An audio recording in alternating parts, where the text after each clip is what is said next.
Thank you, Mr. President. Mr. President, dear Joe, thank you ever so much for these words that very much reflect the discussions we just had. But most importantly, thank you very much for your warm welcome. And indeed, together with my wife, Brigitte, we were very pleased to share this moment together with you and your spouse last night. And let me tell you how honored and moved we are, both my delegation and myself, to be here,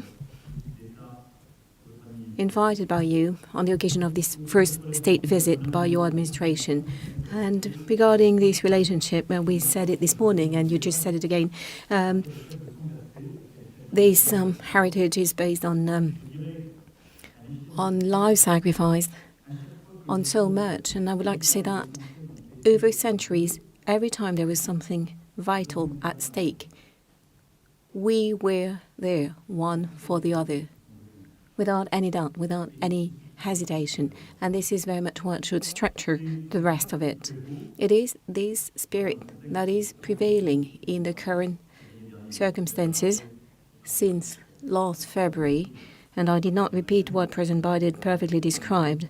And dear Joe, indeed, you very much describe what we're doing together in Ukraine. We clearly condemn this war immediately. We led all the diplomatic actions to condemn this war, the war crimes committed by Russia on the Ukrainian soil, and we support both the Ukrainian army that is resisting, the Ukrainian population resisting as well. And please allow me here to very much thank the United States of America for all the support provided, because this war is impacting the European soil even more directly, and you've chosen to invest so much to contribute to this joint effort.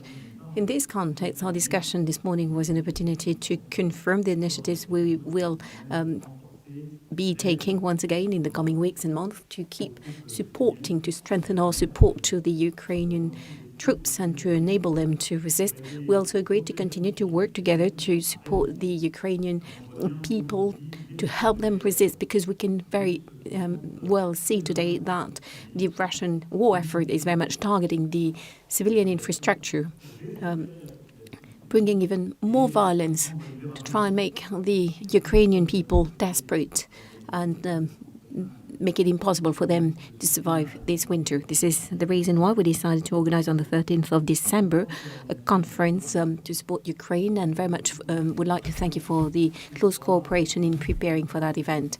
And we're working in close cooperation with President Zelensky based on his 10-point plan that he proposed, and I also would like to take this opportunity to commend the efforts of President Zelensky to try and find a way, a path to peace while leading this heroic resistance they've been organizing for 10 months. We always agreed, help Ukraine resist, never give up on anything in the UN Charter, prevent any risk of escalation in this conflict, and make sure that when the time comes, on the basis of conditions to be set by Ukrainians themselves, help build peace. And I believe your positions being so clear, it is something important to us, because we're both working for sustainable peace. We also talked about the direct and indirect consequences of this war, including on food security and energy security for the entire planet. And our joint initiatives within the G20, the G7, very much go in that direction. And we also recall this morning all of that, all we're doing to try and help all countries to weather the consequences of the conflict on their economies. This morning, we also had an excellent discussion on the IRA and the recent pieces of legislation adopted by the American administration. And like President Biden just said, we agreed to resynchronize our approaches, our agendas, in order to invest in critical emerging industries, semiconductors, batteries, hydrogen, everything that is absolutely decisive. Because, as a matter of fact, we share the same vision and the same willingness. President Biden wishes to create more industrial jobs in the long run for his country and to build a strong industry and secure your supplies. And this is very much our approach as well. And this is the reason why we task our teams to continue this work in close cooperation, coordination, to find solutions on the topics we identified. And of course, we will coordinate with all of the Europeans and with you to have an agenda that will only bring more jobs, industry jobs in the United States as well as in Europe, and guarantee the strength and the resilience of our supply chains. And to do that with a strong integration. This European work is also the one we want to deliver on all of the issues on our agenda. And President, you just said it. What we would like to do as well is work on a number of topics of the future. And yesterday we had some sessions, working sessions, and our ministers and teams have been working as well so that we could approve an agenda of hope and for the future. Like I said this morning, in the space industry, research, exploration, but as well the industry of the future.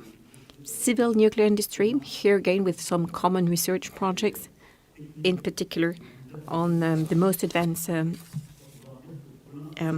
technique, because I believe I can say on behalf of both of us that the civil nuclear industry is very much part of the energy mix in which we believe in, that will not only bring jobs, but enables us as well to have a secure supply and to meet our climate objectives.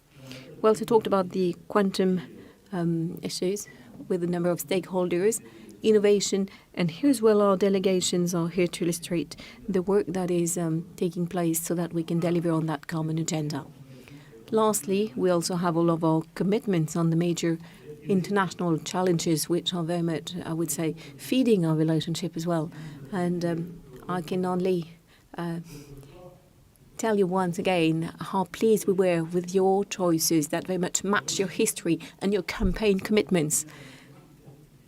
The fact that you're back on major international challenges such as health and climate, it is really a new deal, and we've been resisting for a number of years, and now we're being able to re-engage with you.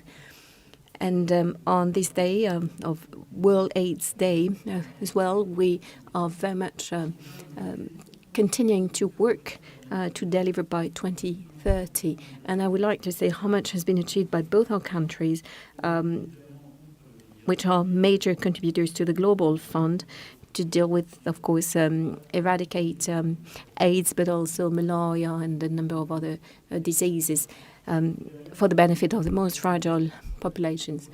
And the same goes in our relationship when we're doing everything we can to deal with climate change and biodiversity. Of course, we want more innovation. We want to promote solutions on climate change, but we also very concretely acknowledge a number of initiatives in this respect on the occasion of this state visit. It is about finding a new financing means for the most fragile countries, emerging countries, to support them on both development and climate change. And in this respect, you will be playing a key role in the summit we intend to organize next summer to build a new partnership between the North and the South. And this is very much along the lines of providing more resources to the southern countries and as well reforming our main international financial institutions with the reform of the World Bank and a number of international existing tools. And regarding the biodiversity, we had this lunch yesterday with the relevant caucus. And here again, our willingness is to have an agenda which is extremely ambitious. In particular, we will be working together to prepare for the One Forest Summit in Gabon, in Africa, at the end of the next semester. And this topic, of course, is very much at the heart of the ones you will be covering with the African countries coming to Washington in a few days. So here again, a strong convergence of views between us. And lastly, we will continue to work together to fight terrorism and to act for peace. And of course, my thoughts go to our soldiers who fell in Afghanistan, in the Middle East, in Africa over the past few years, to fight for the security of these regions of the world and of all countries. And here again, please allow me to say once again that we're committed within our international coalition in the Middle East through our military action, and we will continue to do so, because this fight is not over yet, and it is important to remind all of our allies and partners that we need to continue to work to fight terrorism in the Middle East and the Near East. And I would like to thank you for all your very valuable support over the past few years for the fight against terror, including in the Sahel, in Africa. And that enabled us to have some very concrete results, including over the past few weeks. And we will continue to work together. I could carry on during the entire afternoon. We could talk about the Indo-Pacific, the way in particular we're reorganizing our presence in the Indian Ocean.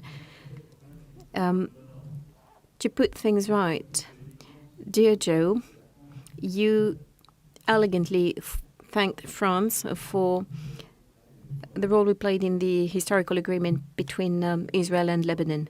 We did our utmost to finalize the accord, but let me be honest, I think most of the work was yours.